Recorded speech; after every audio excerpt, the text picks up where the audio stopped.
Hey guys, tonight we begin with the medieval peasant wedding, a celebration that somehow blended holy vows, livestock, drunk uncles, and the occasional fistfight into what can only be described as a deeply rustic fever dream. So before you get comfortable, take a moment to like the video and subscribe, but only if you genuinely enjoy what I do here.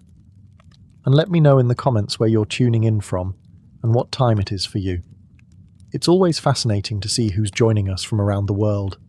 Now, dim the lights, maybe turn on a fan for that soft background hum, and let's ease into tonight's journey together. There were no invitations, no gilded parchment, no wax seals, not even an angry raven dropping scrolls on rooftops. In the medieval village, weddings spread by one method only: gossip. It usually started with a whisper at the well. Did you hear? Thomas is marrying Beatrix.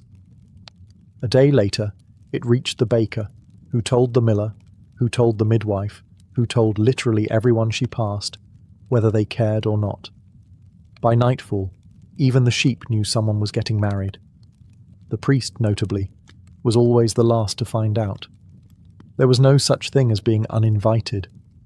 If you were alive and within walking distance, you went. Not because you were particularly close to the couple, but because weddings meant food, and drink, and maybe a fistfight if things got festive. The bride and groom didn't draw up guest lists. They had no control over who came. You could end up with 10 people or half the county.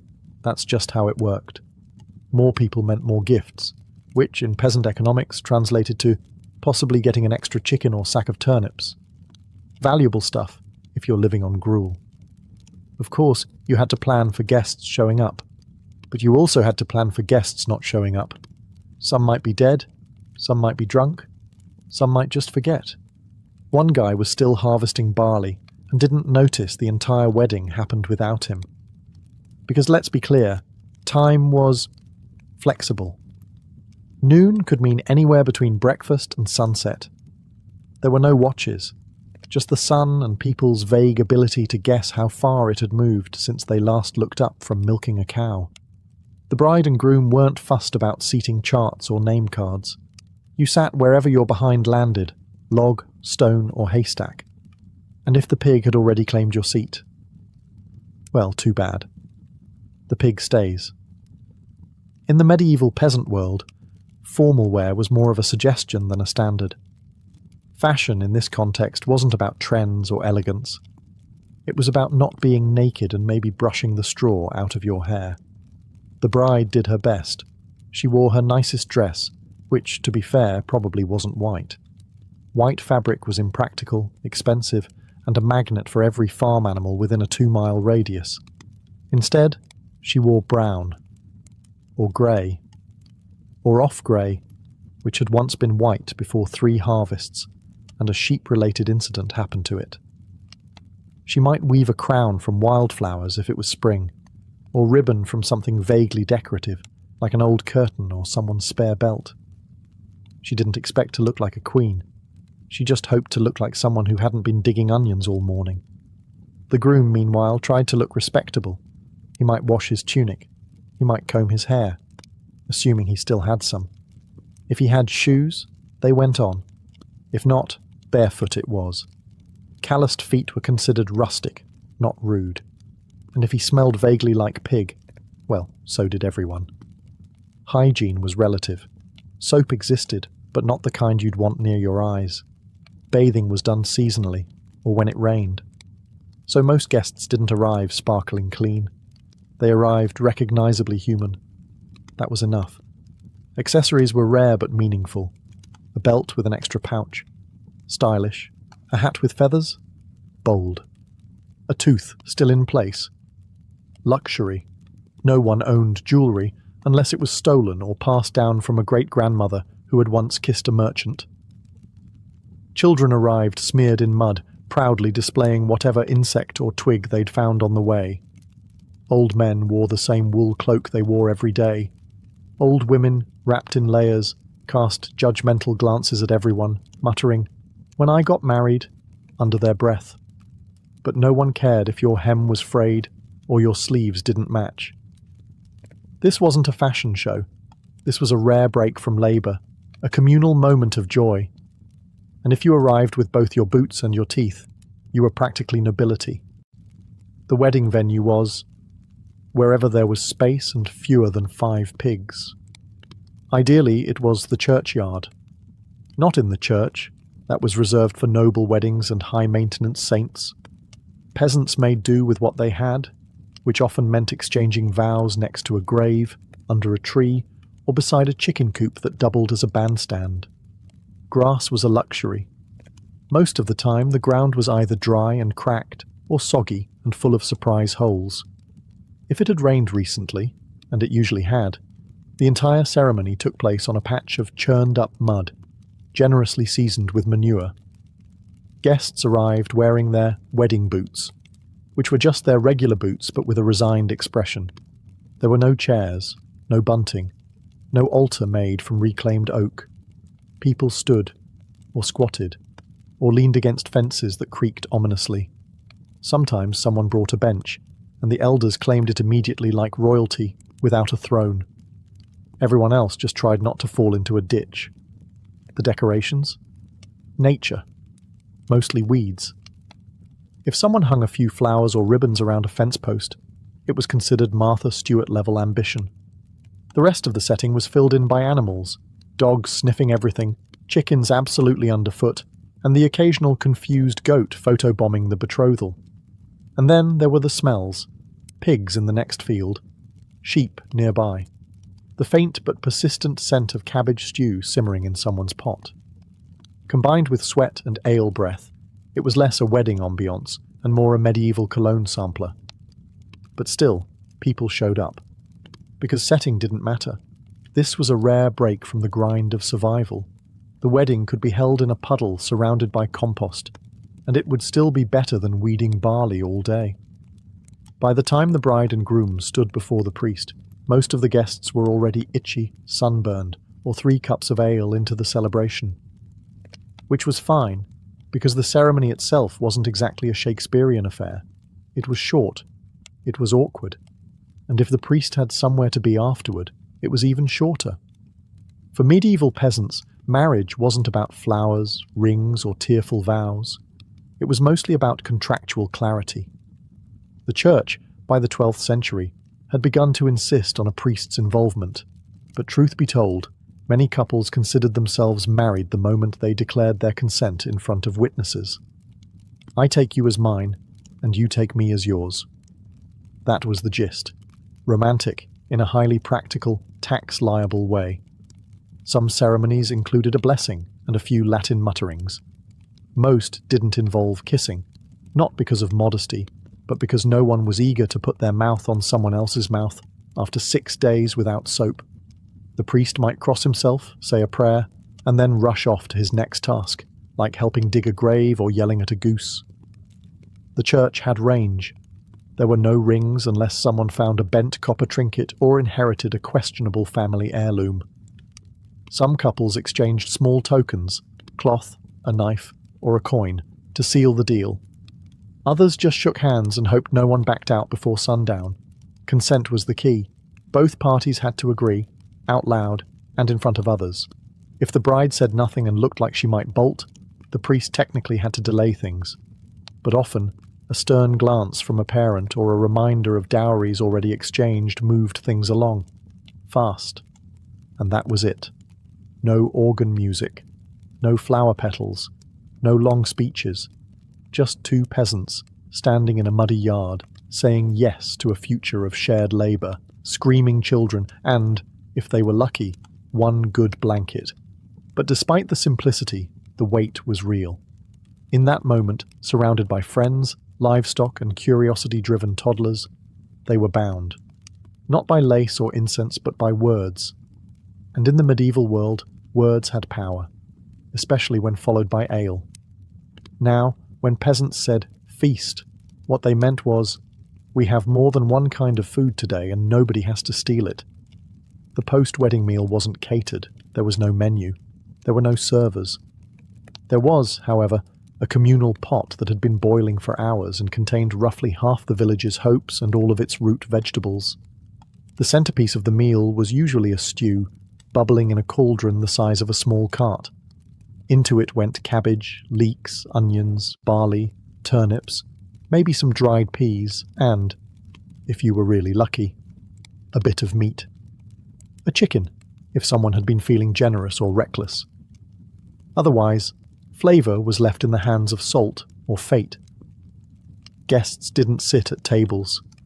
They found a rock, a bench, or a sturdy dog. Bowls were passed around, and if you didn't bring one, you had to eat from your hands or borrow your neighbour's. Spoons were wooden, shared, or theoretical. Fingers did most of the work. Drinks were better. Ale was plentiful, home-brewed and stronger than expected. It went down fast, burned slightly, and made even burnt stew taste like joy. Water was technically an option, but most people avoided it, since it often doubled as a bacteria cocktail. Ale, safer and more festive. Bread, when available, was dense enough to stun a pig. It was either fresh and sour, or old and sharp enough to qualify as a weapon. Cheese made appearances too, but only if the cow had been kind that week. There were no desserts unless someone brought berries or dried fruit, and no one trusted the berries. Still, it was abundance by peasant standards. A second bowl? A third? That was luxury. Children raced around with crusts in hand. Elders gnawed contentedly, gums be damned. Dogs wandered underfoot, receiving more food than usual and less appreciation than they deserved. And despite the lack of silver platters or fancy cuts, the feast meant something. It was a chance to be full, to rest, to celebrate something other than surviving winter. Because when you live a life ruled by seasons, ploughs, and random plague outbreaks, any excuse to eat together and laugh loudly is a victory, even if it tastes mostly like boiled cabbage. Forget blenders and monogrammed towels. In a medieval peasant wedding, the gift registry was simple. Bring whatever you can carry, preferably alive or edible. Wedding gifts weren't about sentiment, they were about survival. Guests brought what they had: a couple of eggs, a chunk of hard cheese, a chicken tied by its feet, or in truly generous cases, a small sack of grain. These weren't presents so much as practical investments in the couple's new life together. Because nothing says, "Congratulations on your lifelong binding contract," like half a dozen turnips. Occasionally someone would arrive with something a bit more interpretive. An old hoe missing a handle, a wooden spoon with bite marks, a goat with a limp and questionable eyesight. But even that was better than arriving empty-handed. Showing up without a gift marked you as either very poor or very bold, and either way, people noticed. Money was rare. Most peasants didn't see coins often, and when they did, they tended to hoard them like dragons hoard gold. So the idea of giving money as a wedding gift was laughable. Goods, not coins, made the world go round. If someone gave the bride a jug of ale or a loaf of fresh bread, they were practically royalty. Sometimes gifts were recycled, and yes, that's as medieval as it gets.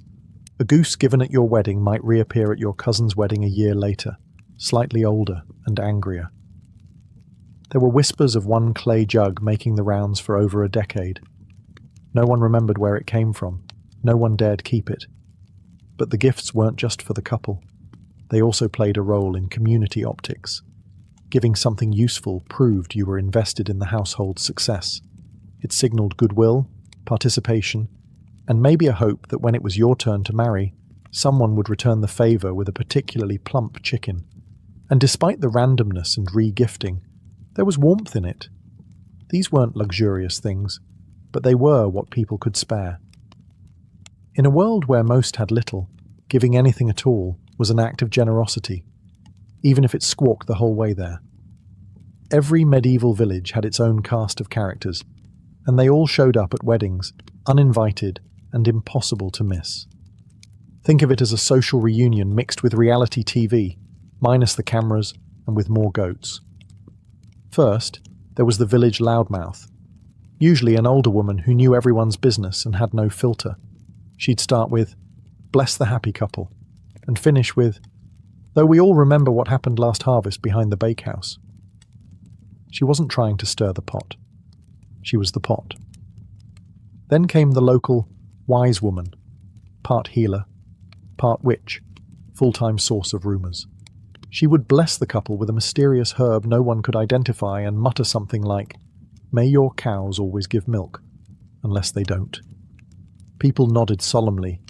No one wanted to make eye contact.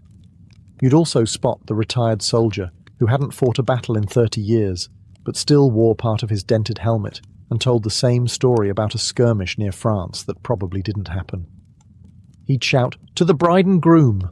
and immediately fall over. And of course, the drunk uncle. Every village had one.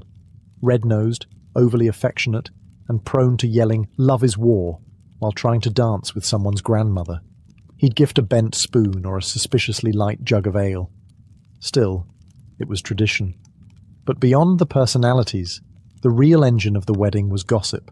Weddings were ideal breeding grounds for juicy whispers. Who showed up late? Who looked too cozy with the shepherd? Who brought a gift that looked suspiciously like the one they got last year? Nothing escaped notice.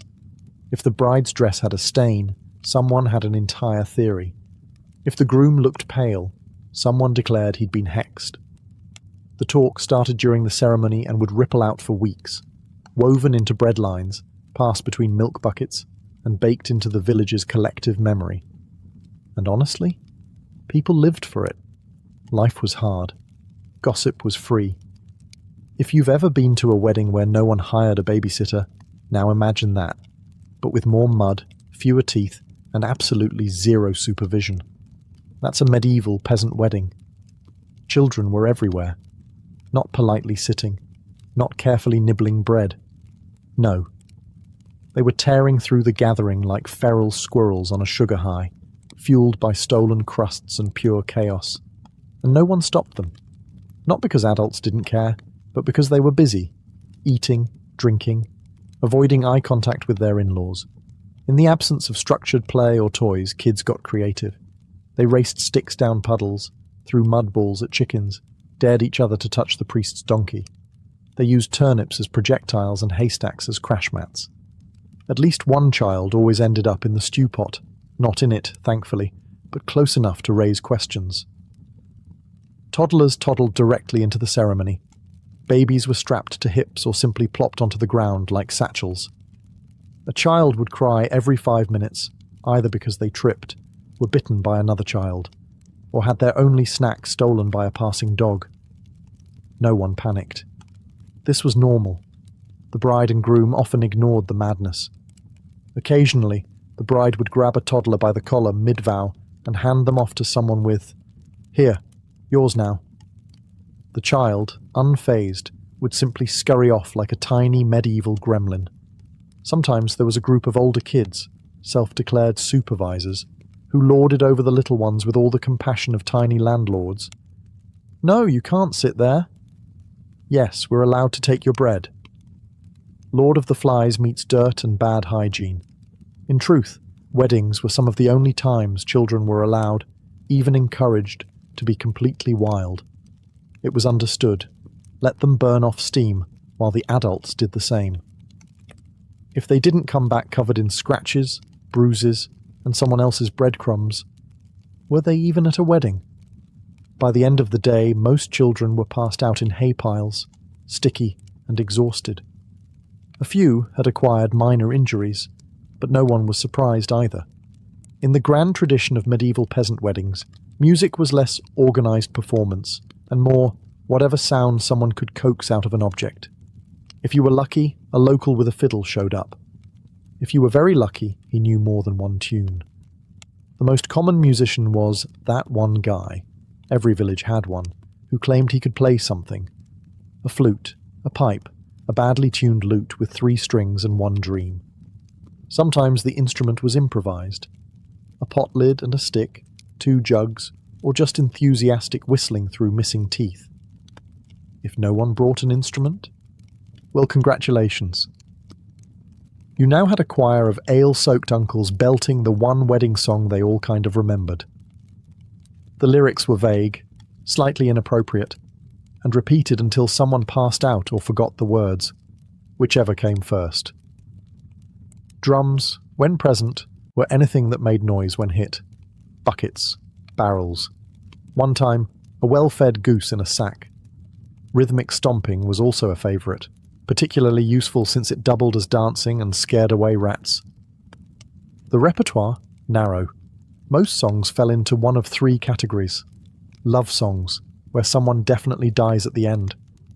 Drinking songs, where everyone dies at the end. Historical ballads, where everyone dies and loses their sheep. No one really cared about skill. Volume mattered more than melody. If you were loud and enthusiastic, you were a musician. If you had rhythm, you were a professional. If you could clap in time and not fall over, you were a legend. Children often joined in, adding high-pitched screeches to the mix. Dogs barked along. Occasionally, a rooster would try to solo. It was chaos, and yet, somehow, it worked. The soundscape was clumsy, off-key, occasionally alarming, but it filled the air with joy, or at least with noise, and that was enough. For peasants who rarely heard music beyond a church bell or the sound of rain on a leaking roof, this was magic. Brief, messy magic. Once the music started, and by music we mean rhythmic banging and someone whistling off-key, it was only a matter of time before the dancing began. And by dancing, we don't mean elegant waltzes or courtly steps. We mean stomping, flailing, and vaguely coordinated hopping, performed with the unhinged energy of people who had spent the last 6 months bent over in a barley field. There were no formal dances in peasant villages, no rehearsed routines. What you had was instinctual celebration, deeply chaotic, but undeniably sincere. People formed circles, lines, or something between the two, and just moved. There might be clapping, slapping, shouting, and stomping, often at the same time, and rarely in rhythm. Feet pounded the earth with enough force to startle birds and churn up mud. Arms were thrown around shoulders. Backs were slapped, sometimes accidentally. The elderly clapped along from the sidelines, cheering on anyone who managed to stay upright longer than 3 songs. Some villagers attempted fancier steps, usually the ones who had visited larger towns or heard tales from a travelling dancer who once passed through 5 years ago. These brave souls would try a spin or a leap, only to land awkwardly and pretend they meant to sit down anyway. Shoes were optional. By the second dance, most people had either kicked them off, lost them, or discovered they were slowing them down. Bare feet slapping muddy earth became the percussion section. Occasionally, someone would fall. Everyone would cheer. Falling was part of the ritual. The bride and groom were expected to participate, of course. The crowd would chant, shout encouragement, and sometimes physically shove them into the middle of the circle. They danced while blushing, laughing, or silently begging for someone else to steal the spotlight. Children joined in too, inventing their own moves, which mostly involved spinning until they fell over. One particularly bold child often started a conga line. No one knew where they learned it. They just did. And while no one would call it graceful, the dancing was honest. It was joyful. It was peasants saying, "We're alive, we're fed, we're together, let's move." If music was optional and dancing was improvised, ale was absolutely mandatory. No medieval peasant wedding was complete without it, and not just a pint or two. We're talking jugs, barrels, buckets, and anything else that could hold a fermented liquid without leaking too fast. Water was considered suspicious, mostly because it tended to contain unpleasant things like frogs, filth, or dysentery. Ale, on the other hand, had been boiled during brewing, which made it safer and far more entertaining. It wasn't always strong, but it could be, depending on who brewed it and how little they valued subtlety. Most weddings featured a mix of weak ale, suitable for children and the elderly, and something stronger, which could drop a grown man in 3 cups flat. The latter was often stored in large wooden casks and ladled out like soup. You didn't ask what was in it. You just drank it and hoped you remembered the rest of the evening. Mugs were passed around freely. If you had your own, great. If not, you shared. No one worried about germs, mostly because the concept of germs hadn't been invented yet, and also because ale felt clean. that tingly burning sensation? That was the sanitizing effect, they said, or possibly blindness. With each round, the crowd got louder, looser, and a bit more chaotic. Polite laughter gave way to belly laughs. Stories became more exaggerated. People started complimenting the bride's smile or the groom's oddly shaped knees. Someone always started a drinking song, which turned into a shouting contest, which then turned into a nap under the table. There was always one person who shouldn't have had that last cup. The kind who began by singing and ended by vomiting behind a haystack. And yet no one judged. That was just part of the ritual. In a world of hard labour, harsh winters, and looming mortality, ale was more than just a beverage. It was social glue. It made people talk, laugh, confess, and occasionally fall into a trough. And at a wedding, it served one essential purpose: to turn a sacred union into a party no one would remember clearly, but everyone would remember fondly. No medieval peasant wedding was complete without a touch of chaos. Not necessarily planned chaos, but the kind that simmers under the surface until someone's elbow nudges the wrong jug, or someone else flirts with the wrong cousin. Let's start with the flirtations. Weddings were matchmaking gold mines. You had music, drink, food, technically, and a field full of eligible peasants who had spent the past several months covered in mud and despair. A wedding offered the rare chance to see someone without soot on their face. It was basically medieval speed dating.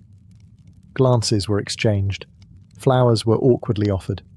A few brave souls attempted poetry, which usually involved rhyming hay with May, and quickly losing their nerve. The dance floor was prime flirting territory, though most moves involved tripping into someone and pretending it was romantic. Of course, not all flirtations were welcome, and that's where the fights began. The most common triggers: someone danced too closely with someone else's intended. Someone spilled ale on a borrowed tunic. Someone insulted someone's goat. Again. The fights were rarely serious, mostly shoving, slurred shouting, and the occasional wrestling match in the mud that no one actually tried to break up. By the time it ended, both parties were usually too tired or too drunk to remember what they were arguing about. They'd shake hands, share a mug, and move on. Then there were the accidents. Weddings, plus livestock, plus ale, equals unpredictable results. Chickens were frequently stepped on. Children fell into barrels. Someone always tripped into the stew pot. Once, a goat got tangled in the bride's veil and dragged her 10 feet before anyone noticed. She was fine. The goat was applauded, but no one was surprised. Accidents were part of the fun. They gave the villagers stories to tell for years to come. Remember Thomas's wedding, when old Magda sat on the beehive? Instant legend. And while nobles had pristine banquets and rehearsed toasts, peasants had spilled ale, accidental kisses, and mild head injuries, and somehow that felt more genuine. At some point in every medieval peasant wedding, right after the fourth drinking song but before the goat stole the bread, someone would look around and ask the question, "Hey, where'd the bride and groom go?" Cue the knowing smirks, the raised eyebrows, the older aunties nudging each other and muttering things like, "Well, they didn't waste time." Because everyone knew exactly where the newlyweds were, or at least what they were doing. Consummation wasn't just tradition. It was legally important. In medieval Christian Europe, a marriage wasn't considered fully valid until it was, let's say, made official in the eyes of the Lord, and a sagging straw mattress. Technically, some weddings even had witnesses. A disturbing mix of custom and nosiness, though by the later Middle Ages, most villages wisely abandoned that part. The newlyweds usually slipped away to a barn, or a back room, or a hayloft someone had swept for the occasion. Privacy was relative. There were no locks, and curtains were a luxury. But the important thing was symbolic disappearance. The community understood. Let them vanish. Let them bond. Meanwhile, back at the feast, the party carried on. The absence of the couple didn't stop the dancing, or the ale, or the off-key singing. If anything, it gave people something to gossip about. How long do you think they'll be gone? Betty trips over his own boots. She looked like she knew what she was doing. Well, his mother said he's clumsy. When the couple eventually reappeared, flushed, rumpled, vaguely victorious, no one said anything out loud, but everyone looked. The groom got handshakes. The bride got proud nods and unsolicited advice from women who'd been married since the great turnip shortage of 1314. Some couples didn't return at all. They fell asleep in the hay or decided that right now was a good time to start that domestic bliss early. No one blamed them. After months of labour and years of waiting, they'd earned their brief escape from noise, mud, and neighbours who couldn't stop commenting. And while there were no honeymoons, that stolen hour of privacy was the closest thing they'd ever get. The morning after a medieval peasant wedding was less romantic sunrise and more hangover with livestock. Gone were the music, laughter, and frantic goat chasing. In their place, aching feet, empty jugs, and the slow communal realization that someone had definitely slept in a cabbage patch. Guests emerged from wherever they'd collapsed, haystacks, under carts, inside sheds, or simply curled up next to the communal fire like large, snoring cats. Hair was matted. Tunics were muddy. One man was wearing someone else's cloak and didn't seem particularly eager to give it back. The feast table, if you could call it that, was now a war zone. Half-eaten loaves, spilled ale, an overturned stew pot, and the unmistakable presence of a chicken that had clearly been there all night. Someone found a single shoe in a tree. Someone else had acquired a dog. Children were already up, of course. Wide awake and sticky, dragging sticks and singing fragments of the wedding song with lyrics they'd invented. One toddler walked past proudly holding a goose egg, and no one knew where he got it. Or if the goose was okay. The bride and groom, likely still hiding. They'd resurface eventually, tousled, exhausted, and probably with straw in their hair, ready to begin a new life of shared chores, livestock maintenance, and mild existential dread. But on this morning, they were allowed to remain mythical figures. Those with stronger stomachs helped clean. Bread crusts were salvaged, mugs stacked, barrels rolled. Others simply sat on logs, holding their heads and muttering prayers for silence, strong tea, or time travel. The priest walked by with a suspiciously smug look. He hadn't partied. He remembered everything. And worse, he was ready to talk about it. Yet, despite the mess, no one complained. There was a quiet satisfaction in the aftermath. The wedding had happened. The couple was married. The village had come together, danced, eaten, bled a little, and survived. That was enough. When you picture a medieval wedding, it's tempting to imagine elegance, flower garlands, flowing gowns, sweet music wafting through the trees. And that might have happened somewhere. But for peasants, the real legacy of a wedding was much simpler. It was mud, laughter, bruised knees, boiled cabbage, and community. These weddings weren't about prestige. They weren't spectacles meant to impress. There were no photographers, no planners, no mood boards. What there was, and what mattered, was presence. The whole village came out, not just to witness the vows, but to participate in something rare: joy. Because medieval life for peasants wasn't just hard, it was relentless. Hunger, disease, taxes, bad weather, and the occasional armed noble crashing through your barley field. Joy was brief. Fun was suspect. But weddings were the exception, a communal pause in the chaos. A moment where dirt-stained hands held bread instead of tools, and voices sang instead of swearing at rocks. Even if the stew was bland, the ale ran out, or someone got kicked by a donkey, it didn't matter.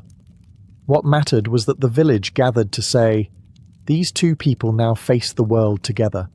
Let's all shout and spill things in their honour." And so the legacy of the peasant wedding wasn't captured in stained glass or chronicled in illuminated manuscripts. It lived on in stories told over bread fires, in the song hummed during the next harvest, in the smile between a couple sharing stew months later, now with calloused hands and shared debt. It was in the mud-streaked joy, the goose-related injuries, the whispered gossip that somehow became legend. It was real, it was messy, and it belonged to the people. And if the world ended tomorrow, as it occasionally tried to do in the Middle Ages, the villagers would at least have this memory. A day when life felt lighter, when no one worked, and when two people said yes to each other while chickens clucked disapprovingly nearby.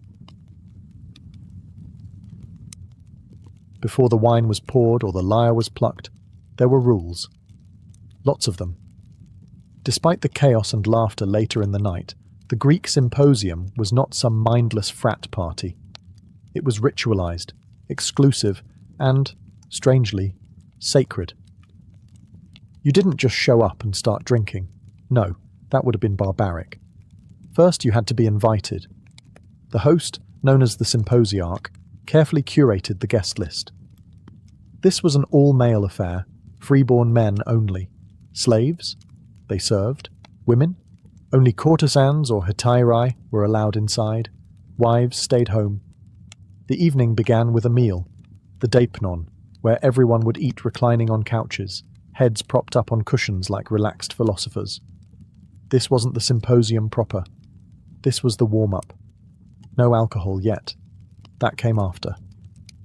Because once the food was cleared and the floor swept, the real event began. The wine was mixed with water in a large crater. To drink wine unmixed, as the Scythians did, was considered uncivilized. The symposiarch decided the ratio. Weak? You're here for conversation. Strong? You're here for chaos. It was a fine line. Too sober, and things stayed stiff. Too drunk, and Plato's dialogues turned into a Dionysian disaster. Now here's where it gets interesting. Every symposium had a purpose, usually philosophical, political, or poetic. But underlying all that was a sense of sacred leisure, what the Greeks called schola. This wasn't wasted time. It was where ideas were born, where young aristocrats sharpened their minds, played verbal games, composed impromptu poetry, and maybe, just maybe, fell in love. Before the debates started, libations were poured to Dionysus, the god of wine and divine madness. There was singing, sometimes by hired musicians, sometimes by the guests themselves. A flute girl might play. A courtesan might challenge a guest to a riddle. But everything was structured. The wine passed clockwise. Each round came with a toast. Drinking too fast was frowned upon. Getting sloppy was shameful. The ideal guest? Witty, graceful, and just drunk enough to tell the truth beautifully. In the end, the symposium was a performance, a place where men proved their intellect as much as their tolerance for wine. It was a dance between reason and indulgence, and if you broke the rules, you weren't just embarrassing yourself, you were insulting the very spirit of the gathering.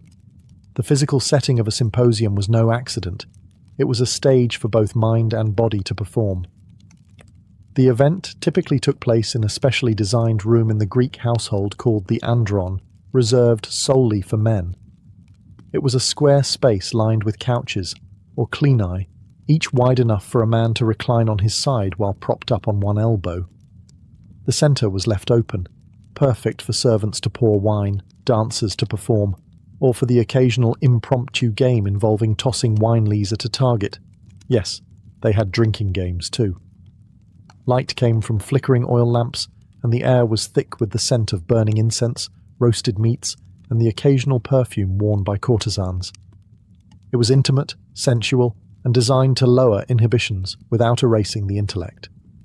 The couches were arranged in a circle, encouraging eye contact, verbal sparring, and shared laughter. This wasn't just architecture, it was psychology. Everyone had equal status here. No one sat at the head of a table. No one was above another. This spatial equality fostered philosophical democracy, an egalitarian moment in a deeply hierarchical world. The mood could shift dramatically depending on the host and the mix of guests. Some symposia were political strategy sessions disguised as drinking parties. Others devolved into singing contests and naked dancing. And some like the one described in Plato's Symposium, were lofty, abstract, and almost religious in tone. But they all began in the same place, with a shared space, a shared drink, and a shared sense that something important was about to happen. Even the decor mattered. Walls were often adorned with mythological paintings, Hercules feasting with the gods, Dionysus leading his drunken revelers, satyrs chasing nymphs. These were not just pretty images, they were reminders of the thin veil between civilization and ecstatic chaos. They whispered, "This is play, but it's sacred play." And let's not forget the wine itself. Served in decorated cups, kylakes, these often had erotic or comic scenes painted at the bottom, slowly revealed as the drinker emptied his cup. The moment of draining your drink came with a laugh, a blush, or a clever comment, depending on who was watching.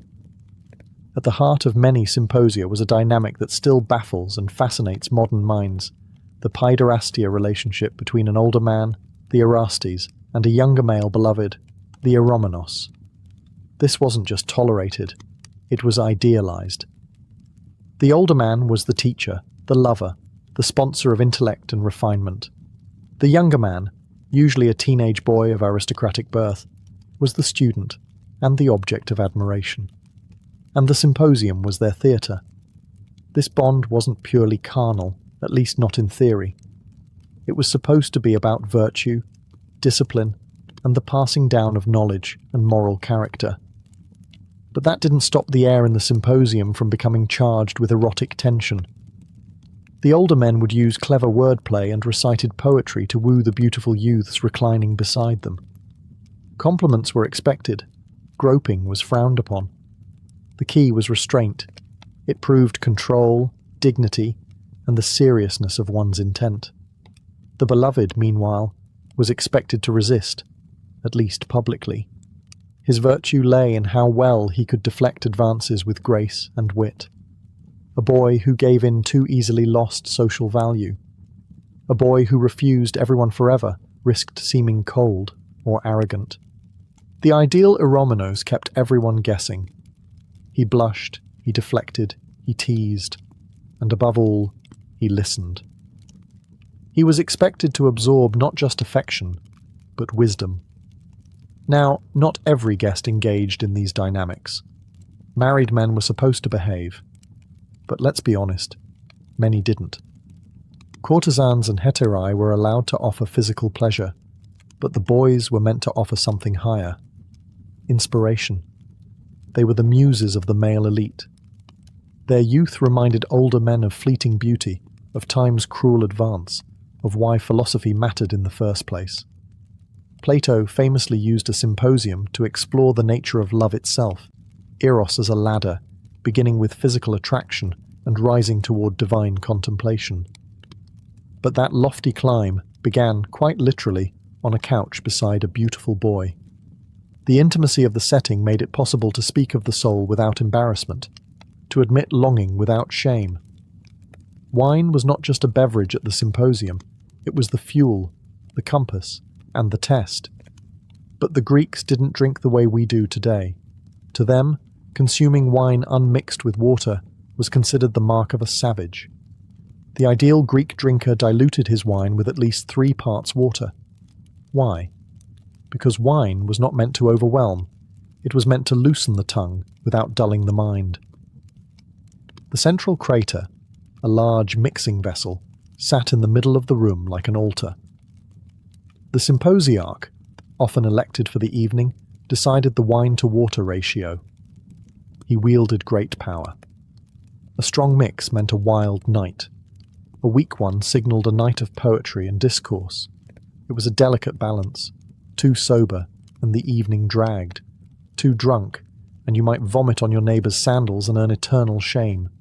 Each guest was given a cup, often beautifully painted, and the wine was ladled out in rounds. It flowed clockwise, with each man taking a sip before passing it on. But it wasn't just about drinking. It was about rhythm. Each round came with a toast, a song, a witty remark.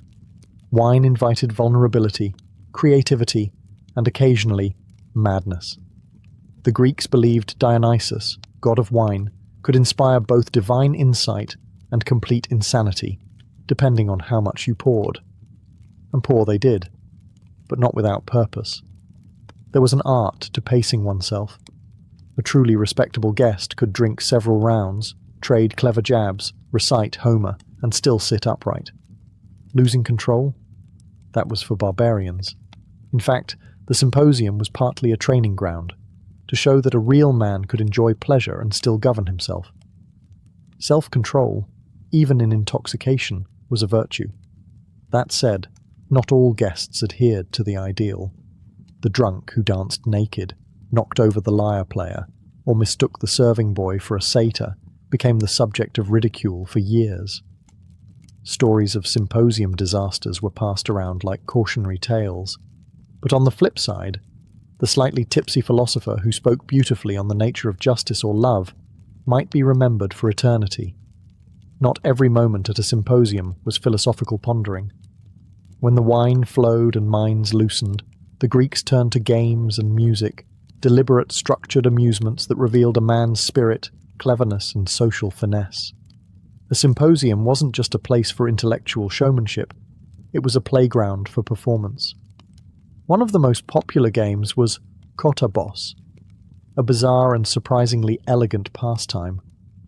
Guests would flick the dregs of their wine at a target, often a saucer balanced on a stand or floating in a bowl of water, trying to knock it over with a well-aimed splash. Success wasn't just about skill, it was symbolic. Men often called out the name of a lover while launching their wine, a cheeky blend of flirtation and athleticism. Hit the mark? The gods approved your passion? Miss? Well, maybe you weren't worthy of her, or him. Music was ever present. A hired flute girl, olatrice, might play haunting tunes to accompany a toast or dance between courses. Sometimes she danced herself, swirling in rhythm with the rising heat of the evening. But the guests didn't just listen, they performed. Reciting Homer, improvising erotic poetry, or singing drinking songs was not optional. It was expected. A man who couldn't carry a tune or deliver a clever verse was silently judged, even pitied. But the real performance was verbal. Witty banter, sympathetic conversation, was an art form. Verbal duels tested memory, wordplay, philosophical knowledge, and charm. Men would pose riddles, challenge each other to poetic improvisation, or tell biting jokes. It wasn't about cruelty, it was about finesse. The best conversationalist was quick, thoughtful, and slightly provocative. And then there were the riddles, sometimes philosophical, sometimes obscene. A well-timed riddle could silence a room or send it into raucous laughter. The most admired guests could deliver a dirty pun and a theory of justice in the same breath. And if the room was right, if the wine was balanced and the company sharp, the entire event took on a magical atmosphere, half performance, half revelation. The goal of it all wasn't just to impress, it was to connect, to build bonds, to let personality, intellect, and desire intertwine. In this playful chaos, reputations were made, or destroyed. Because in the Greek symposium, you weren't just judged by what you thought, but by how cleverly you could say it while half drunk and draped in a tunic. While Greek wives stayed behind closed doors, barred from the intellectual and sensual world of the symposium, another kind of woman moved freely through the flickering lamplight. Hetairai. These high-class courtesans were not mere entertainers or sex workers. They were educated, witty, and trained in music, conversation, and seduction. They weren't just present at the symposium, they were vital to it. A hetaira could recite poetry, sing alongside the lyre, debate philosophical ideas, and outflirt even the cleverest aristocrat. Unlike most Greek women, she was not confined to the household. She could own property, attend parties, and even accumulate wealth. Some became legendary, like Aspasia, the famed partner of Pericles, who was rumoured to have taught rhetoric to Athens' greatest minds. But make no mistake, their position was complex. They walked a thin line between celebrated and scorned. Revered for their intellect and charm, They were also objects of lust and satire. Still, in the wine-soaked world of the symposium, the hetaira was often the only woman who could speak freely and be heard. Their presence changed the dynamic. With them, the evening was no longer just a boys' club of philosophy and flirting. It became a charged, unpredictable dance of power and performance. A well-placed remark from a hetaira could deflate a man's ego or spark a debate that lasted all night. They were conversational warriors, trained to challenge, tease, and occasionally humiliate. Eroticism was always in the air, but it wasn't always consummated. The flirtation, the tension, that was the point. Some heterae were lovers, others remained distant, using allure as leverage. They played by their own rules, often using their beauty and wit to climb socially or manipulate political alliances.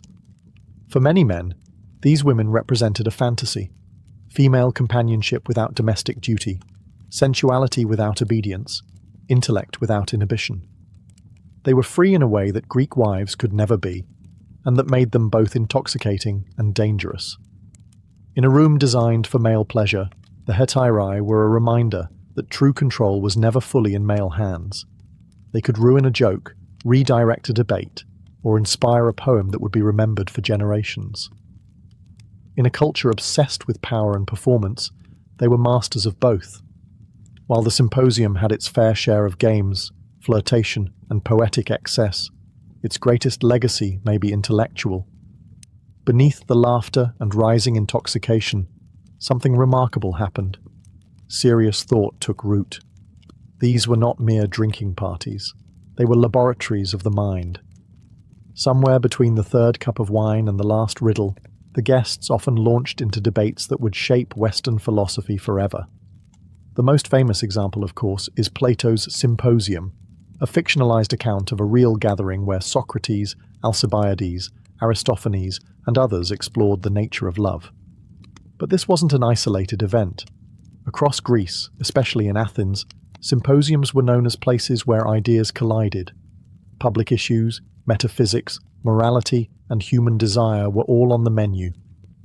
These debates weren't lectures, they were battles of logic, of wit, of emotional conviction. The setting mattered. Wine lowered defenses, humor softened blows, and the intimate space gave permission for vulnerability. You could challenge a man's view on justice, his belief in the gods, or even his sexual preferences, and if you were clever enough, earn his respect. One of the central themes was eros, erotic love, not just in the carnal sense, but as a philosophical force. Socrates, through Plato, described love as a ladder. It starts with physical attraction, rises through appreciation of beauty, and culminates in the contemplation of the eternal form of beauty itself. That idea? It was born at a symposium, but other topics came up too. What is virtue? What makes a man wise? Can the soul be immortal? Is pleasure a good in itself, or merely a distraction? These were not academic questions. They were urgent, personal, and delivered in between sips of spiced wine.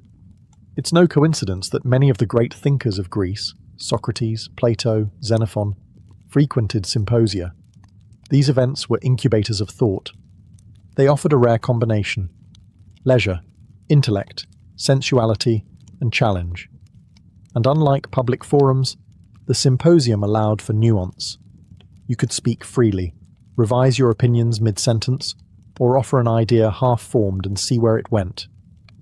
For all their intellectual ambition and poetic charm, symposia could, and often did, spiral into chaos.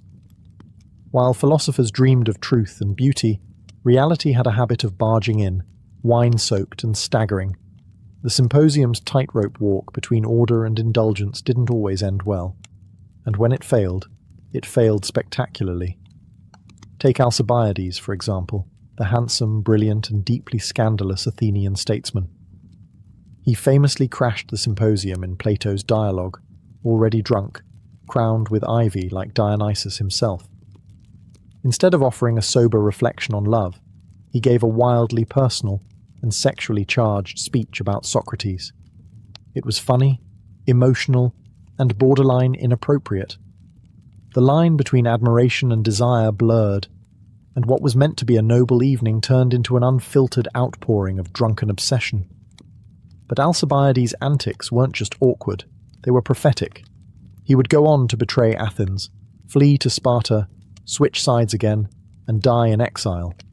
His love of wine, performance, and recklessness mirrored the dark side of the symposium culture: charm without restraint, brilliance without ethics. And he wasn't alone. Many political scandals had their roots in symposia. Gossip spread quickly. Who flirted too boldly? Who got too drunk? Who insulted a guest or blasphemed a god in the haze of wine? It was all noted, whispered, and weaponized. A misstep in a private symposium could ruin a public career. Symposia also became associated with decadence, especially in later periods.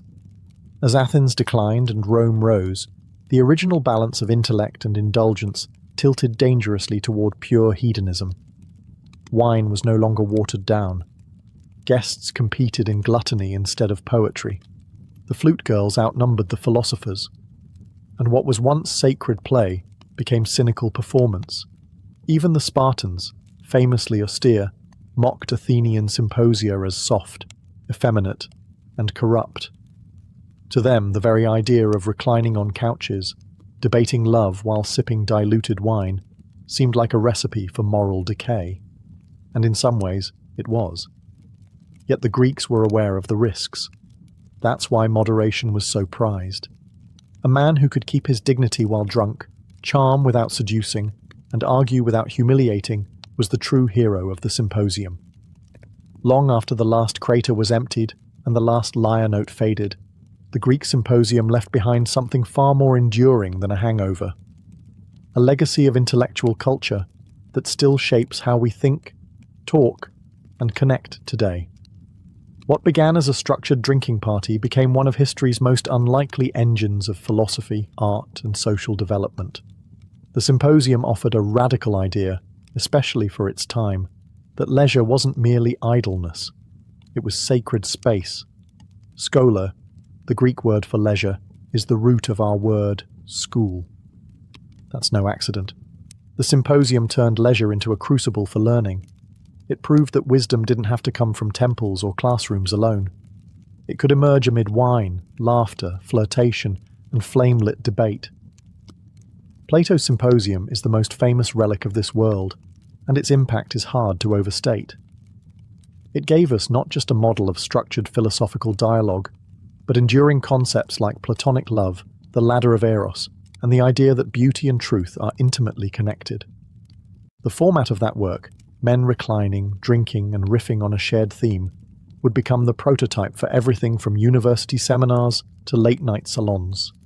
The Romans inherited the symposium and transformed it into the convivium, a more lavish, less philosophical affair, but the structure remained.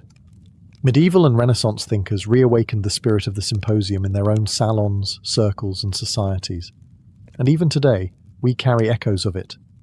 The dinner party that turns into a deep conversation at midnight, the book club that spends more time on existential questions than the actual book, the podcast where two minds drink, laugh, and dissect reality.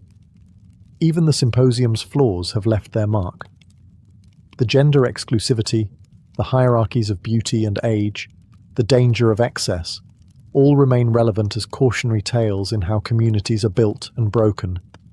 But perhaps its greatest gift was the idea that pleasure and thinking need not be at odds. That beauty, desire, humour, and intellect could all share a single room. That truth could be seduced, not just reasoned. In the end, the Greek Symposium wasn't just where philosophy met pleasure. It was where civilization discovered that the mind, the body, and the spirit all need a place to play. And in that sacred wine-slicked space, the Western world learned how to talk. Imagine walking through the streets of ancient Thebes or Memphis. The heat radiates off the limestone, and the air smells of incense, lotus, and palm wine. But what grabs your attention isn't the temples or the towering obelisks. It's the people. Men and women alike, their faces adorned with thick black eyeliner that extends dramatically from the corners of their eyes. Their heads are crowned not with natural hair, but with ornate wigs, braided, curled, sometimes perfumed. It's striking, unmistakable, and absolutely everywhere. In ancient Egypt, personal appearance wasn't just a matter of vanity, it was a coded language. What you wore on your head and painted around your eyes told the world who you were, what you believed, and where you stood in society. Wigs and eyeliner weren't mere trends, they were statements of identity, spirituality, and hygiene. Eyeliner, made from a dark green pigment called malachite, or the more famous coal from galena, a black lead sulfide, was applied with careful precision. The look was bold, but not just for beauty. It was believed to protect the eyes from harsh sunlight, much like how athletes today use black grease. More importantly, it had deep spiritual and medicinal significance. The ancient Egyptians believed the pigment protected against evil spirits and infections, especially from the Nile's ever-present flies and bacteria. This wasn't superstition alone. Modern science has confirmed that lead-based coal may have had antimicrobial properties. So yes, your eyeliner could save your life. As for the wigs, they were more than fashionable headpieces. Hair was shaved regularly to maintain cleanliness and prevent lice. Wigs were worn daily by elites and on special occasions by commoners. The material varied: wool, plant fibre, or human hair, and so did the complexity. Some were simple plaits, others towering structures of curls, beads, and even gold ornaments. A well-made wig was expensive and a symbol of wealth, much like a tailored suit or luxury handbag today. Together, the wig and the eyeliner created a persona, controlled, composed, and sacred. To appear in public without them, especially in the upper classes, would be unthinkable. It wasn't just about looking good. It was about being civilized, clean, protected, and in harmony with the gods. To ancient Egyptians, kohl wasn't just makeup. It was protection, identity, and even a kind of prayer. Both men and women, rich and poor, lined their eyes with bold strokes of black, stretching the pigment out toward the temples in elegant, sweeping arcs. And they didn't do it because it looked cool, though it absolutely did. They did it because the eyes were sacred. The ancient word for eye makeup was mesdeme, and applying it was an almost ritual act. The most common formula was made from galena, a dark grey mineral ground into fine powder and mixed with oils or animal fat. Applied with a stick, it formed that iconic black eyeliner that defined Egyptian faces for centuries. But there was more to it than aesthetics. Galena was thought to repel illness and misfortune. It wasn't just paint, it was magic. Why the obsession with the eyes? Because in Egyptian mythology, the eye had power. The Eye of Horus, one of the most enduring symbols of protection and royal authority, represented healing and wholeness.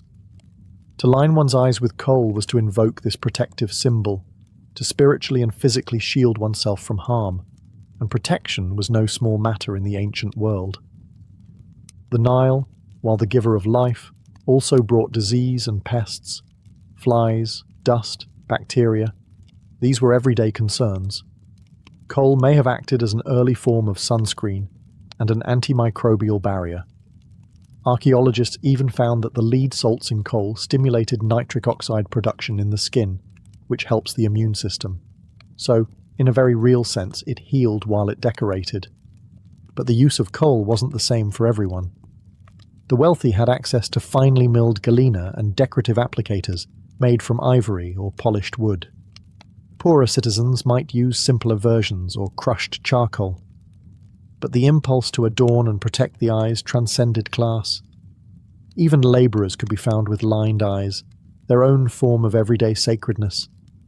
Interestingly, the act of painting one's eyes was deeply sensual, and not just in the modern cosmetic sense. It was intimate. To prepare your eyes for the world meant preparing your soul. It was a connection to the divine, the hygienic, and the erotic, all traced along the lash line. In ancient Egypt, your hair, or more precisely your wig, told people everything they needed to know about you. Who you were, how clean you were, how rich you were, how close to the gods you stood. Wigs weren't just vanity, they were status, practicality, and ritual, all woven into a single elegant headpiece. Let's start with the basics. Most Egyptians shaved their heads. The reasons were practical and cultural.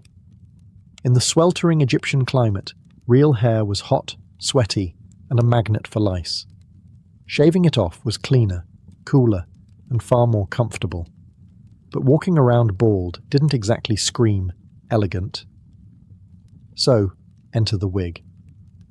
Wigs were usually worn by the elite, pharaohs, priests, and wealthy nobles, but even middle-class citizens had simpler versions. They were made from a variety of materials depending on your social standing. The richest Egyptians commissioned wigs made from human hair, sometimes mixed with plant fibers or sheep's wool to add volume and structure. These wigs could be styled with elaborate curls, tight braids, or layered plaits, often set with beeswax and perfumed cones of scented fat that slowly melted into the scalp as the day wore on. In a word, luxurious. The shapes and styles were also statements. A short, geometric bob might indicate a formal occasion, while long, cascading locks with golden beads screamed royal power. High-ranking priests often wore specific styles associated with their temple duties, and children, even royal ones, were sometimes depicted with the famous side lock of youth, often shaved clean, except for one ornate braid. But wigs were more than just aesthetic armour. They were deeply symbolic. To cover one's head was to signify control, purity, and divine alignment. Priests shaved completely before entering temples, but would don wigs when performing outside rituals, highlighting the difference between spiritual sanctity and public presentation. Over time, wigs became heirlooms, passed down or buried with their owners. A fine wig might be placed carefully in a tomb, its strands still holding their form after thousands of years. Some mummies have even been found with wigs still in place, delicate braids and tight curls resting above a silent face, ready for the afterlife. If wigs were the crown, perfume cones were the halo. No look in ancient Egypt was complete without fragrance, literally worn on your head. These odd-looking blobs we see in Egyptian art, perched atop elaborately braided wigs. They weren't just artistic flourishes. They were perfume cones, solid mixtures of oils, fat, and scent, meant to slowly melt and bathe the wearer in divine aroma. The cones were made from a base of animal fat or beeswax infused with myrrh, frankincense, lotus, or cinnamon. As the day went on and the desert sun beat down, the cones would soften, slowly releasing their scent. This wasn't just for personal pleasure, it was a statement. I am clean. I am sacred. I smell like the gods. Scent in Egypt wasn't a luxury, it was a moral good. Cleanliness was next to godliness, quite literally. The gods were believed to be fragrant, and temples burned incense daily to invite them in. To walk through a city smelling like lotus or frankincense wasn't just attractive, it was spiritually resonant. A perfumed person was a civilized person, a person in harmony with Ma'at, the Egyptian principle of cosmic balance and order. Perfume cones weren't just for special occasions either. While elite Egyptians wore them to banquets and ceremonies, the daily act of anointing the body with oils and fragrant balms was common practice among all classes. Labourers, after a day's work in the sun, would wash and oil themselves. It was part of being human, and part of being worthy. Wigs often had their own scent too. Some were stored with perfumed leaves or herbs braided directly into the strands. Others were refreshed with oils rubbed gently into the fibres. A wealthy Egyptian's hair didn't just look good, it smelled divine. And that smell signalled everything: status, piety, and erotic appeal. Interestingly, this attention to fragrance also had practical benefits. The melting cones acted as a moisturizer in Egypt's arid climate, protecting hair and scalp. They may have even repelled insects. Once again, beauty and function went hand in hand. One of the most striking features of ancient Egyptian beauty culture was its egalitarian approach to cosmetics. In a world where modern standards often assign makeup and grooming to women alone, ancient Egypt blurs the lines. Men wore eyeliner, women shaved their heads, everyone oiled their skin, perfumed their bodies, and wore wigs on special occasions. Beauty was not gendered, it was sacred, hygienic, and deeply social. A high-status Egyptian man might begin his day with a full-body wash, followed by anointing himself with scented oils. Then came the application of kohl. Yes, thick, black eyeliner, applied with a smooth hand to both upper and lower eyelids. The eyes were extended outward with that iconic line we still associate with pharaohs and gods. It wasn't vanity. It was identity. Women followed a similar ritual, though with even more complexity in hair and fragrance. The beauty standards for elite women were steep. Pale skin, elaborate wigs, painted lips using ochre or carmine, and wide, defined eyes. But here's the twist. These routines weren't about competing with other women or impressing men. They were about aligning oneself with the divine. After all, the gods themselves were depicted in full regalia, heavily adorned, beautified, radiant. Androgyny, in fact, played a powerful symbolic role in Egyptian iconography. The gods blurred gender roles constantly. Hathor, the goddess of beauty and fertility, was both motherly and erotic.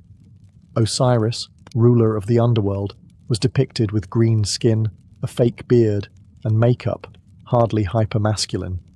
Even pharaohs like Akhenaten were portrayed with curiously genderless features. Soft bellies, almond eyes, wide hips. This cultural acceptance of beautification across genders created a society where appearance was not just tolerated, it was expected. A man who didn't line his eyes or keep himself perfumed could be seen as lazy, uncivilized, or even irreligious. Personal grooming wasn't an indulgence, it was a duty. Even servants and labourers partook in the ritual, though with simpler materials. They might use soot instead of galena, plant oils instead of expensive perfume, linen wigs rather than human hair. But the impulse was the same: to present oneself as whole, clean, and worthy of respect. In ancient Egypt, to be clean was to be close to the gods. Dirt wasn't just unpleasant, it was unholy. And personal hygiene was a form of spiritual discipline. That's why wigs, eyeliner, perfumes, and cosmetics weren't just accessories of wealth or vanity. They were physical proof of your class, your discipline, and your worthiness to participate in society. Let's start with the basics. Hair. Shaving the head and body was common among both men and women. Hair trapped sweat and lice, enemies in the desert climate. A clean-shaven scalp signified order, self-control, and spiritual cleanliness. That's why priests, who served in temples, were required to shave completely and bathe multiple times a day. Their ritual duties demanded not just piety, but visible purity. Wigs then became both a practical and symbolic solution, offering style while allowing one to remain ritually clean underneath. Bathing was a daily practice for anyone who could afford the time and water. The wealthier you were, the more elaborate your hygiene routine. Wealthy households had footed basins and servants who poured water scented with lotus or rose petals over your body. You'd scrub yourself with natron, a naturally occurring mineral salt that served as soap, and follow it up with a generous application of oil to keep the skin supple. Your fragrance, too, told others how much you were worth. A cheap oil made from castor or moringa might get you through the day, but frankincense, cinnamon, or lotus oils, those marked you as someone of distinction. To be clean and perfumed was to be respectable. To be unwashed or smelly wasn't just a personal failing, it was a social scandal. And what about your eyeliner? The quality of your kohl, how finely it was ground, what minerals it used, and how artistically it was applied, was another visible marker of class. Sloppy lines or cheap materials would betray you immediately. A nobleman's kohl case might be made of ivory or alabaster. A labourer's, carved roughly from clay or wood. Clothing, too, reinforced these hygiene signals. Light, white linen was preferred. clean, breathable, and symbolic of purity. Stains or unwashed fabric suggested laziness or low status. In ancient Egypt, beauty wasn't just for the living, it followed you into the afterlife. The same kohl, wigs, and perfumes that signaled cleanliness, class, and devotion in daily life were carefully included in tombs to accompany the dead. Death, to the Egyptians, was not the end. It was a transition, and you were expected to look your best when meeting the gods. Tomb paintings and grave goods reveal just how deeply beauty rituals were tied to funerary practices. Elite mummies were buried with jars of cosmetics, coal pots, wig boxes, mirrors, scented oils, and even combs and razors. In some cases, the deceased was depicted on the coffin itself, with elaborately painted eyes and perfectly styled hair, often wearing a ceremonial wig adorned with gold or lapis. The message was clear. The soul should arrive in the next world clean, composed, and divine. Priests who prepared the body performed rituals that included cosmetic application. They painted the eyes with black lines, re-anointed the skin with oils, and sometimes even fitted the deceased with a wig before wrapping the body in linen. The intention was twofold: preserve the body and elevate the spirit. Beauty here wasn't just ceremonial, it was transformational. The opening of the mouth ceremony, one of the most vital rites for the dead, symbolically restored the senses, sight, smell, speech, to the departed soul. The beautifully lined eyes of the deceased were not merely symbolic. They were meant to see again in the afterlife.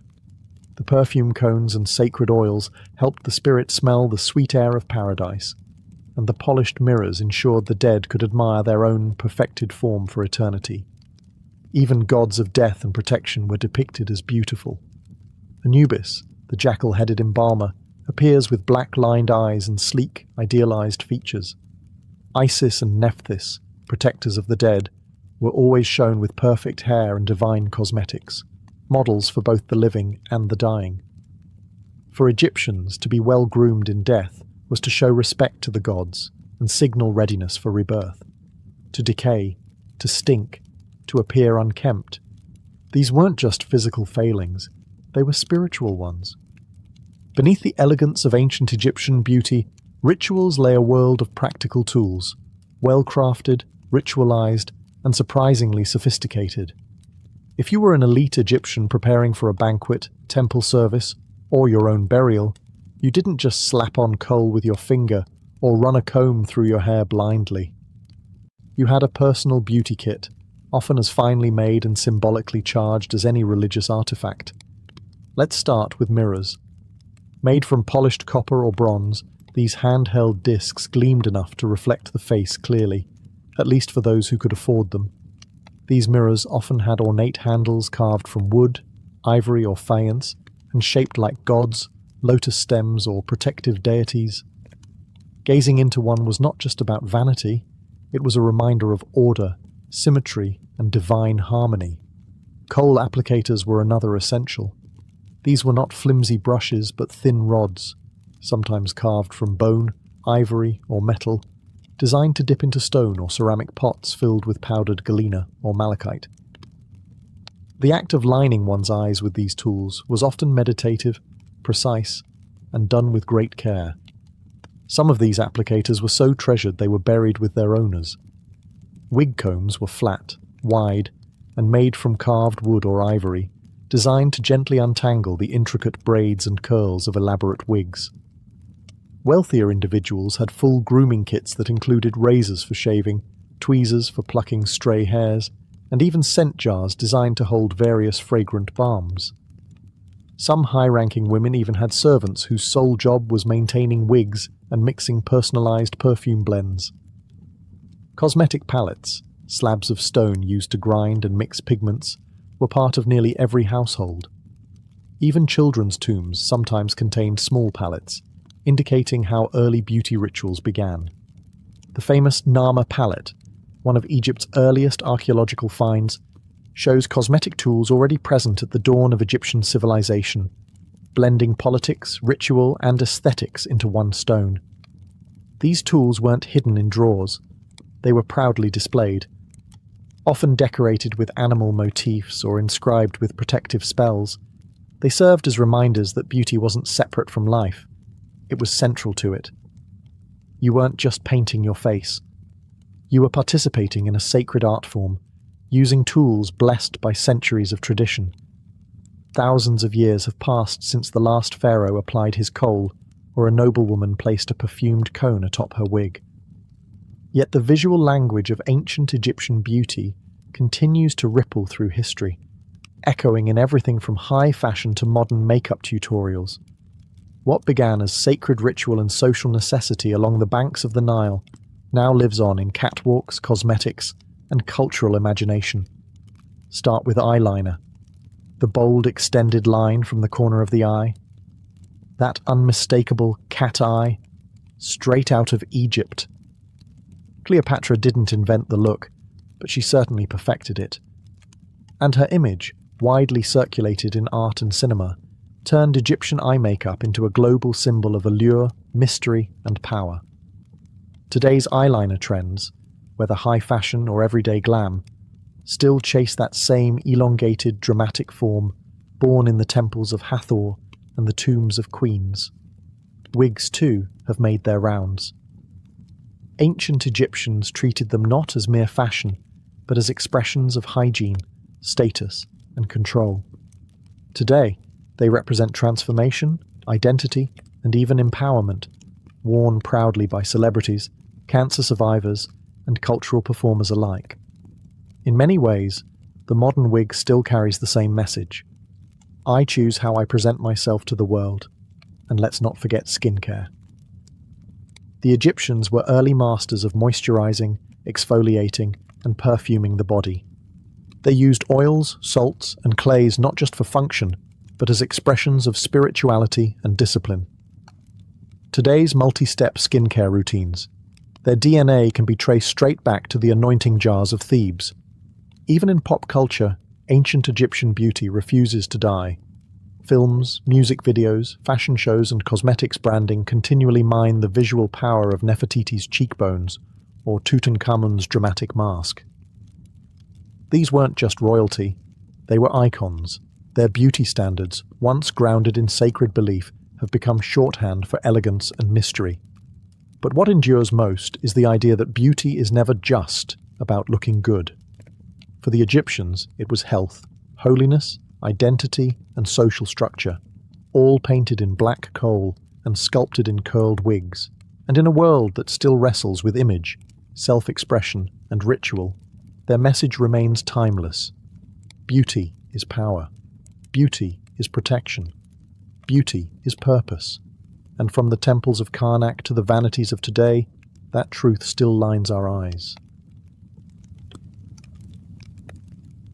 In the dying days of 1606, 3 small ships, Susan Constant, Godspeed, and Discovery, slipped away from the foggy shores of England under the banner of the Virginia Company.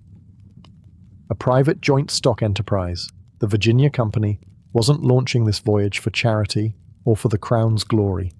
It was a business venture, driven by dreams of gold, silk, spices, and, above all, profit.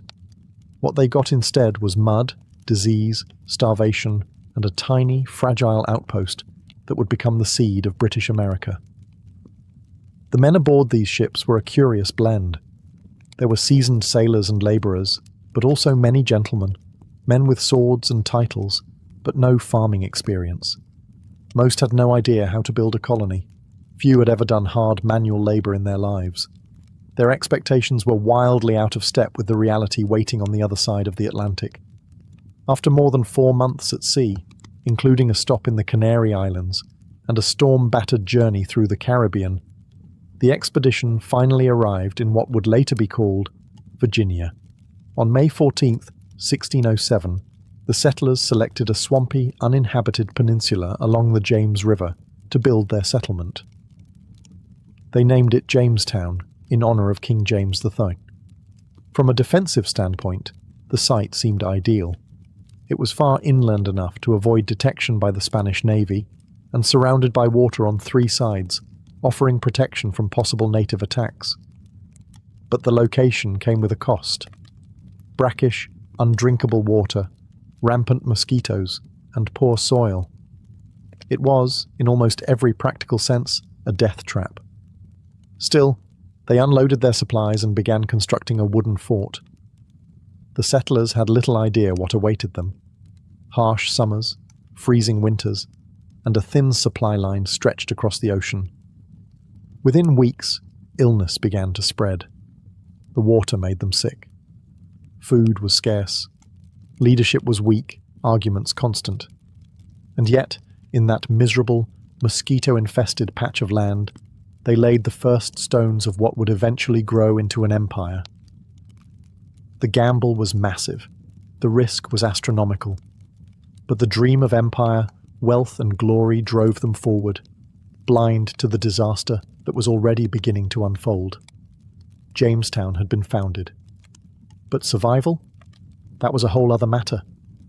From the moment the settlers set foot on Jamestown's soil, death began its slow, relentless march.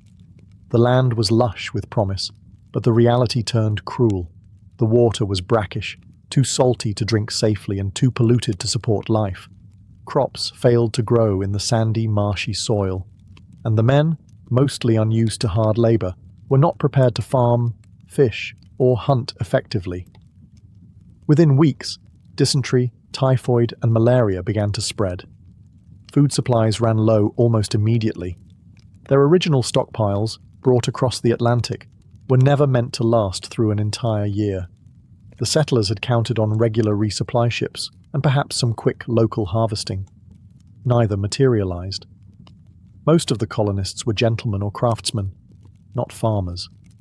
They lacked the knowledge to grow crops in a new climate, and too many refused manual labor altogether, considering it beneath their station. The summer of 1607 was punishingly hot. Disease ravaged the population. Insects were everywhere. Drinking water from the river only worsened their condition. As hunger grew more desperate, the settlers turned to increasingly grim measures. They boiled leather for broth. They scavenged for roots, acorns, and even snakes and rats. By the winter, known grimly as the starving time, the situation turned horrific. That winter, the colony was under siege, not by Native Americans, but by nature and their own hubris. With Captain John Smith injured and gone, and tensions with the Powhatan Confederacy worsening, trade came to a halt. The settlers were effectively trapped behind the wooden walls of their fort, surrounded by hostile forests and freezing temperatures. Eyewitnesses reported unthinkable acts. The colonists resorted to cannibalism, exhuming corpses and boiling human flesh to survive. George Percy, one of the colony's leaders, later wrote of how they were driven through insufferable hunger to eat those things which nature most abhorred. Of the roughly 500 colonists alive in the fall of 1609, only about 60 survived to see the spring. If Jamestown had a turning point in its early chaos, it came in the form of one man, Captain John Smith. Soldier, adventurer, and, as he loved to remind everyone, survivor of many battles, Smith was not a nobleman. He didn't wear a powdered wig or carry a fancy title. But what he lacked in social standing, he made up for in grit, audacity, and hard-earned experience. Exactly what the floundering colony needed. By the fall of 1608, with the death toll rising and morale near collapse, Smith took command. He didn't ask politely. He seized control. The gentlemen who had refused to work found themselves on the receiving end of his infamous policy. He that will not work shall not eat. It wasn't a metaphor. Smith enforced labor, dividing the settlers into work gangs for building, farming, and securing firewood. No one was exempt, not even the gentlemen. Starvation had no respect for social rank. Smith also recognized the necessity of building relationships with the surrounding Powhatan tribes. Where others had treated the natives with suspicion or hostility, Smith brought diplomacy backed by force. He traded copper pots and beads for corn and grain, using gifts, threats, and strategic shows of strength to secure food. These exchanges weren't always peaceful, but they often worked. In a time when famine haunted every meal, Smith's ability to secure supplies kept the colony from total collapse. He mapped the Chesapeake Bay with military precision, drawing the first accurate charts of the region. These would prove invaluable to future settlers. His exploration also revealed how little the English knew about the land they claimed. They weren't in a void. They were surrounded by powerful, organized native societies that vastly outnumbered them. Despite his success, Smith wasn't loved. He was abrasive, egotistical, and quick to insult his enemies, which in Jamestown was practically everyone. In 1609, a gunpowder explosion left him badly injured. Whether it was sabotage or an accident remains unclear, but the result was final. Smith was sent back to England. Without his leadership, Jamestown fell once more into disarray, but the foundation he laid, discipline, diplomacy, and survival, left its mark. Captain John Smith didn't build a utopia. He built a chance, and in the wilderness of Virginia, that was more than most could manage. Long before the English ever set sail, the land they arrived on was already governed. It was not empty wilderness, but the heart of a vast and powerful Native American empire, the Powhatan Confederacy. Led by Wahunsenakau, referred to by the English simply as Chief Powhatan, this alliance of over 30 tribes controlled the entire Chesapeake region. They had established villages, cultivated fields, trade networks, and a complex political system. The English were not pioneers, they were intruders. At first, Chief Powhatan saw an opportunity. The newcomers brought metal tools, beads, mirrors, and weapons, items the Powhatans valued. A limited relationship might prove useful, especially if the English remained small and dependent. Early on, food and trade were exchanged. Diplomacy, strained though it was, held, but it was always precarious. In this tense atmosphere, one figure emerged as a symbol of attempted peace: Pocahontas. As Chief Powhatan's daughter, likely around 10 or 11 years old at the time, she was not a princess in the European sense, but she was politically important. According to John Smith, she famously saved his life from execution in 1607, though modern scholars debate whether the story was exaggerated, misinterpreted, or invented altogether. Regardless, Pocahontas became a recurring figure in English accounts, often acting as a messenger or intermediary between the two cultures. But the truce couldn't last. As Jamestown grew, so did English demands for food, land, and dominance. The settlers raided villages when trade faltered. Powhatan warriors retaliated. Trust eroded quickly. The English viewed the land as something to possess, the Powhatan as something to live within. This difference in worldview made peaceful coexistence almost impossible. By 1609, the relationship broke down entirely. The Powhatan Confederacy began a campaign of siege warfare, cutting Jamestown off from food and water during the brutal, starving time. Any settlers found outside the fort were ambushed and killed. Inside, colonists starved or died of disease. It was a power struggle, and Powhatan was sending a message. This land was not up for grabs. The English, weakened but defiant, refused to abandon the colony. They believed God and empire were on their side. The Powhatan believed they were defending their home. The battle for Virginia wasn't just about land. It was about survival, sovereignty, and the refusal to bow. Few names from early American history are as romanticized or misunderstood as Pocahontas. For centuries, her story has been twisted into legend, a native princess saving a white Englishman, bridging two cultures with a single act of love. The truth is far more complex and far more tragic. Pocahontas, whose real name was Matoaka, was the daughter of Chief Powhatan, and likely no more than 11 or 12 when the English first arrived. Her interactions with the colonists began early, largely through her connection to John Smith. Whether or not she saved Smith's life, as he later claimed, she did become a symbol of communication between the Powhatan and Jamestown. She brought messages, helped arrange food exchanges, and occasionally appeared at the settlement, though not as some exotic curiosity, but as a political figure in her own right. As tensions grew and diplomacy collapsed, Pocahontas disappeared from the English record for several years. Then, in 1613, everything changed. During one of the many skirmishes between the colonists and native tribes, Pocahontas was captured by the English and held as a bargaining chip. Her captors demanded her father return English prisoners and stolen weapons. Chief Powhatan stalled. Pocahontas remained in captivity. During her imprisonment, Pocahontas converted to Christianity and was baptized as Rebecca. Some say she did so willingly. Others argue it was a coerced conversion. Either way, the transformation made her an ideal tool for colonial propaganda. She married John Rolfe, a tobacco planter, in 1614. Their union temporarily helped secure peace between the English and the Powhatan in what came to be known as the Peace of Pocahontas. But this was no fairy tale. Pocahontas never returned to live among her people. In 1616, she was taken to England as a living advertisement for the success of the Jamestown experiment. She was paraded before nobles and King James himself, dressed in English gowns, speaking their language, her identity overwritten by colonial ambition. In 1617, while preparing to return to Virginia, Pocahontas died suddenly, likely of illness. She was around 21.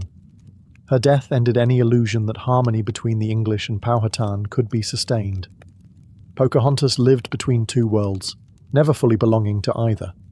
To the English, she was a symbol of conquest and assimilation. To her people, perhaps, a tragic reminder of what was being lost. By 1610, Jamestown had survived starvation, disease, leadership collapses and warfare, but barely. The colony still lacked what the Virginia Company wanted most: profit. There was no gold, no silk, and no spices. Investors back in London were growing restless. Colonization was expensive, and Jamestown was starting to look like a costly failure. What the settlers needed was a cash crop, something the English market would crave. And they found it in a leafy, bitter plant: tobacco. Enter John Rolfe.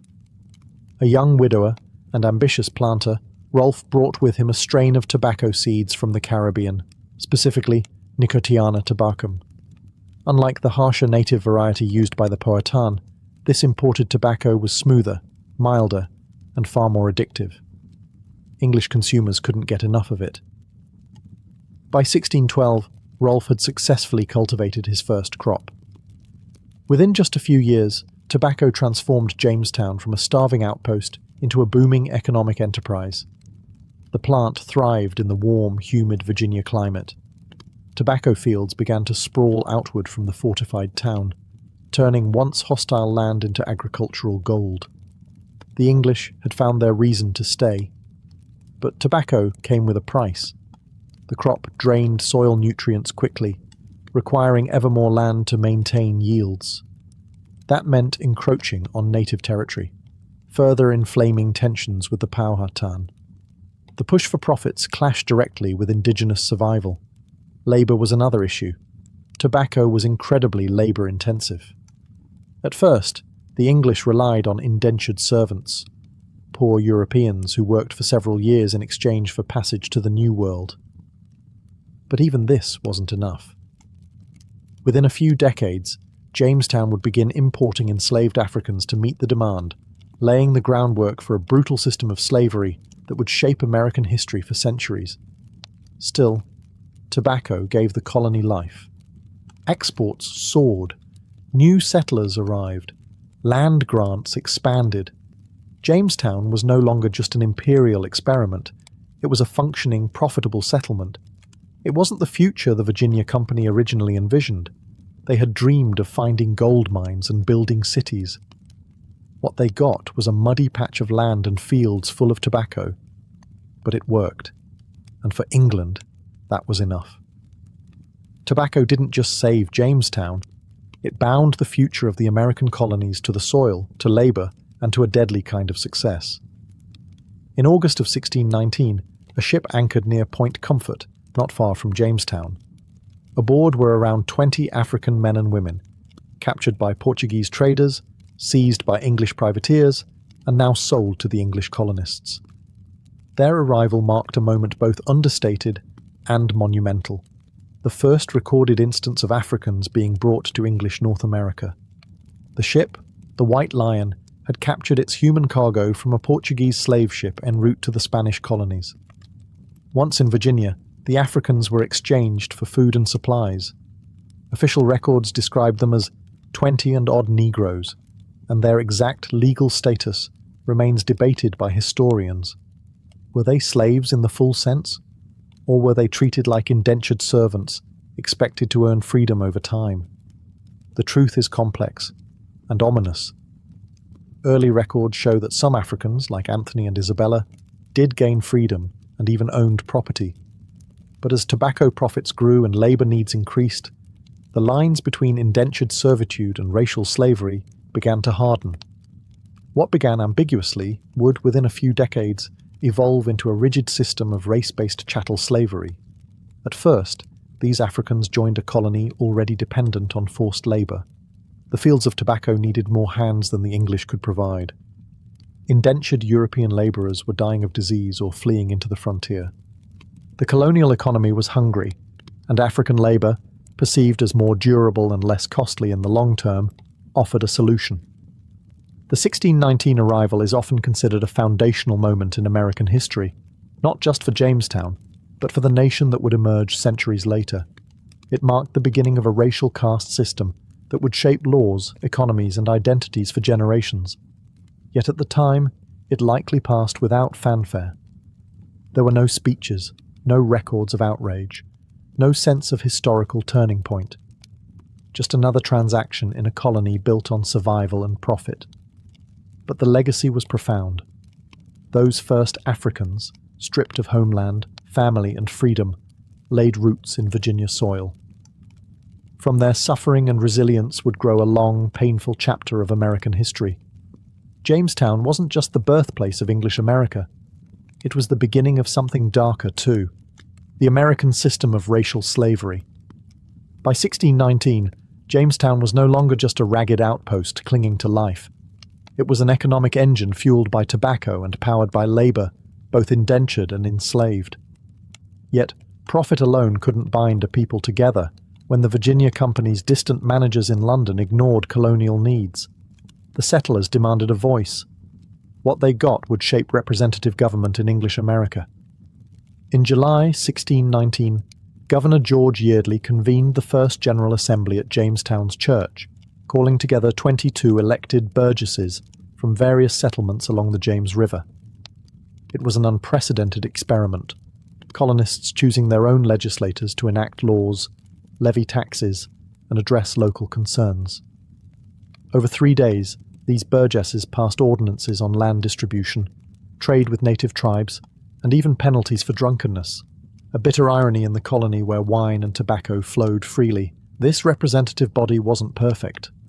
Voting was limited to free male property holders, landowners, or those with a certain tobacco yield. Yet it established a principle. Political power derived from consent, not just royal decree. When new settlers objected to unfair taxes or arbitrary arrest, they appealed not to the company's distant directors, but to their elected burgesses. Jamestown residents now had a mechanism to protect their interests, if they could only keep it alive amid crises. Trouble arrived swiftly. English reinforcements failed to arrive in 1622, and the Powhatan Confederacy launched a coordinated attack that killed a quarter of the colony in a single morning. The General Assembly reconvened at Smith's Hundred, debating emergency measures for defense and welfare. They authorized militias, regulated trade licenses, and organized food stores. The Assembly became not just a legislative body, but a lifeline. Yet the Virginia Company's mismanagement persisted. Reports of misused funds, high mortality, and intermittent supplies angered King James I. In 1624, he dissolved the company's charter and proclaimed Virginia a royal colony. Jamestown's governor was now appointed by the Crown, but the General Assembly remained intact, an enduring legacy of 1619. Through charter collapse, deadly attacks, and economic turmoil, Jamestown's self-government proved its worth. The colony had transformed from a private venture into a political community, forging institutions that would outlast its cradle of mud and mosquitoes. As tobacco fields expanded and new settlers arrived, the idea that ordinary colonists could elect representatives became woven into the DNA of English America, a seed planted at a battered church in Jamestown, ready to bear fruit in the centuries to come. By the mid-1620s, Jamestown had evolved far beyond a struggling outpost into something entirely new, the symbolic and practical heart of English America. Yet its survival had been brutal. Thousands of lives had been lost through starvation, warfare, disease, and exploitation. The settlement's resilience, however, set a pattern that would shape the future colonies, the United States itself, and the modern world. Jamestown established critical precedents, both good and troubling. Politically, it pioneered representative government in North America.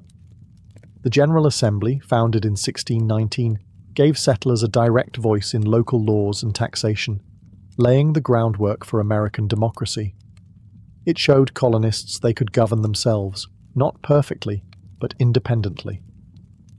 When tensions eventually arose between colonies and the British Crown, it was this deeply rooted tradition of self-rule that would fuel the revolutionary spirit. Economically, Jamestown's tobacco success was equally influential, binding future American prosperity to agricultural exports. Tobacco cultivation sparked a plantation economy that demanded vast amounts of land and labour. This hunger for labour initially led to indentured servitude, but rapidly accelerated into the full-fledged system of racial slavery that would define the American South for centuries. Culturally, Jamestown left lasting imprints too. English traditions, laws, language, and religious practices spread from the muddy banks of the James River to settlements along the Atlantic coast and beyond. Yet it also fostered a culture of violence and racial division, embodied by conflicts with native peoples and the exploitation of enslaved Africans. These seeds, planted early, would bloom into generations of systemic inequality and struggle. The Powhatan people paid perhaps the heaviest price. Within decades, disease and conflict decimated their population, destroying an entire way of life. Jamestown's success, built on tobacco and self-government, was intertwined with this devastating loss, a contradiction at the core of American history. Today, Jamestown is remembered not as a simple triumph, but as a story of survival, courage, greed, oppression, and innovation. Its legacy lives in the democratic institutions born from its muddy streets, in the cultural exchange that reshaped global history, and in the deep wounds that still mark the nation's soul. Ultimately, Jamestown's true legacy is complexity itself, a tale not easily simplified into heroes or villains. Instead, it remains a raw, honest mirror reflecting what America would become. Ambitious, contradictory, inventive, and often painfully human.